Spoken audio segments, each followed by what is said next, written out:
by Dave Lindorff. The mainstream U.S. media, when it comes to the idea of talks between the governments of North and South Korea, are focused on the idea that North Korean leader Kim Jong-un is trying to drive a wedge between the Republic of Korea and the United States. No doubt that is true, but this focus misses a major part of the story. What we're really seeing here is South Korean President Moon Jae-in making a bold move to assert South Korea's independence from the United States. Nobody should be surprised that Moon, who was swept into power thanks to a surge of voters, he won by 41.1% against two conservative parties which received 24% and 21.1% last year, on a promise to reach out to North Korea and attempt to bring the two warring halves of the Korean Peninsula, they are still technically in a state of war that began in 1950, nearly 68 years ago, back together. Taking the seeming baby step that he has taken of inviting North Korea to compete in the Winter Olympics being held next month in South Korea might seem like a small thing, but it was actually a bold step for Moon. What most Americans don't know is that South Korea is technically a kind of colony of the US, given that its military is still under the control of the United States.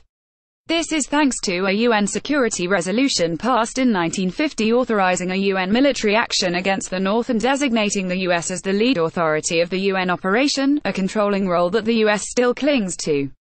That situation explains the bizzare warning given about North-South two-party-only negotiations by former Obama-era U.S. State Department Assistant Secretary for East Asian and Pacific Affairs David R. Russell, who is quoted in a January 3, 2018 article in the New York Times by Mark Landler as revealingly saying, "It is fine for the South Koreans to take the lead, but if they don't have the U.S. behind them, they won't get far with North Korea on. If the South Koreans are viewed as running off the leash, my emphasis, it will exacerbate tensions within the alliance."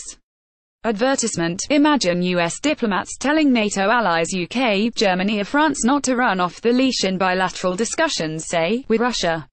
Sure, they too are on a leash to some extent, but nobody associated with the US State Department would ever stick it in their faces like that.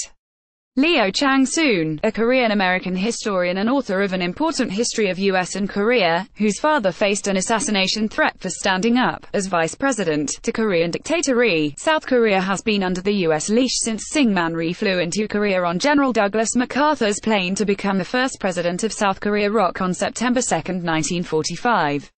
Next page 1, to OpEdNews.com. Dave Lindorff is a founding member of the collectively owned, journalist-run online newspaper www.thiscan'tbehappening.net.